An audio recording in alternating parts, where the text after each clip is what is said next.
তো কেউ বাড়িতে আসলে বেশ ভালোই লাগে। আর হচ্ছে মনা চলে যাবে আজকে, ভালো লাগছে না, ওকে বললাম থাকতে, শুভও বলে গেল বারবার করে যে থাকো থাকো। আর শুভর আজকে আবার না নাইটে ডিউটি আছে, যার জন্য শুভ আরও বারবার বলছিল যে তুমি তাহলে থাকো। তো যাই হোক ও থাকবে না, আর ও সামনেই তো আবার আসবে এখানেই, তো তখন এসেও অনেক দিন থাকবে। তার থেকেও মেন কথা হচ্ছে আবার ও যাবে চাকদাই যাবে, মানে আমার মামা বাড়ি যেখানে সেখানেও যাবে, দরকার আছে ওর, তার জন্য। তো এখনও রেডি হচ্ছে, তারা তোমাদেরকে দেখাই একবার। দাঁড়িয়ে রয়েছে এখানে ব্যাগ, আর ওইখানেও রেডি হবে, ওই পাশে জামা কাপড় রয়েছে সমস্তটাই। যাই হোক রেডি সেডি হতে থাকুক, পরে আবার তোমাদের সাথে কথা হবে। তো এদিকে আমিও রেডি হলাম, শুভ বললো যে তুমিও আসো, তাহলে দুজনে মিলে গিয়ে হাগিয়ে দিয়ে আসে, স্টেশন অব্দি চলে যাবে। খুব পরিমাণে রোদ, বললাম 4টে করে ট্রেনটাতে যেতে, আর 1 ঘন্টার ফারাক, আর কতটাই বা রোদ কমবে, ওটাই। যেতে যেতে সন্ধ্যাও হয়ে যাবে, ওর থাক একা একা যাবে। চলো ওকে আগিয়ে দিয়ে আসি, তারপরে কথা হবে তোমাদের সাথে। তো আমরা গলির মাথাতেও এসে পৌঁছিয়েছি, দুজনে মিলে হাঁটতে হাঁটতে গল্প করতে করতে, তার সাথে সাথেই দেখলাম শুভও চলে এসেছে আমাদেরকে নিতে। তো যাই হোক, তো শুভ আসবার পরে ওর আবারও একটু কাজ ছিল, একটু তাড়াহুড়োই করছিল বলতে পারো। তো যাই হোক মনাকে আগিয়ে দিয়ে গেলাম, আমার একার জন্য না এখন টোটো পাওয়াটা খুবই মুশকিল হয় আমাদের ওই রাস্তাতে, যার জন্য ভালোই হলো শুভর কাছেও গাড়ি ছিল, আর শুভ আমাদেরকে নামিয়ে দিয়ে গেছিলো স্টেশনে। শুভও দাঁড়িয়েছিল, আমি আবার ওর সাথে চলে যাব বাড়িতে। মনাকে আগিয়ে দিয়ে টিকিট কাটাও হয়ে গেছে, স্টেশনে দেখো চলেও এসেছি।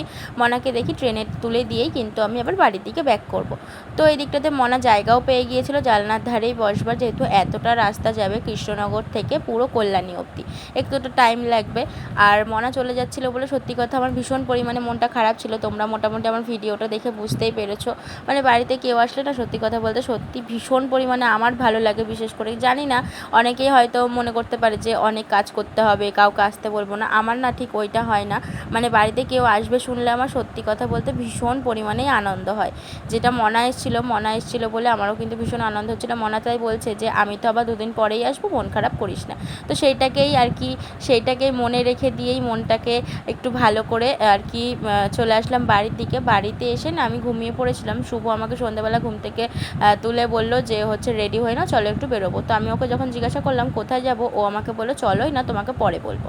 তো যাই হোক ও দেখলাম আমাকে নিয়ে চলে গিয়েছিলো কিন্তু বিশ্বজিৎদার দোকানে। তো সেখানে গিয়েও আমাকে একটা জিনিস গিফট করেছে, সেটা তোমাদেরকে অবশ্যই দেখাবো।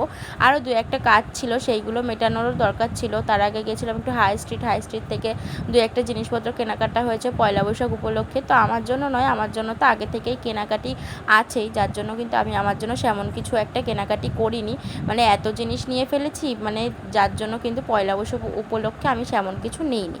তো পয়লা বৈশাখে আর কী বা নেবো, একটা নাইটি থাকলেই যথেষ্ট, আর সাথে তো চুড়িদার কুর্তি এরকম তো জিনিস তো থেকেই থাকে ঘরে, তার জন্য কোনো অসুবিধা নেই।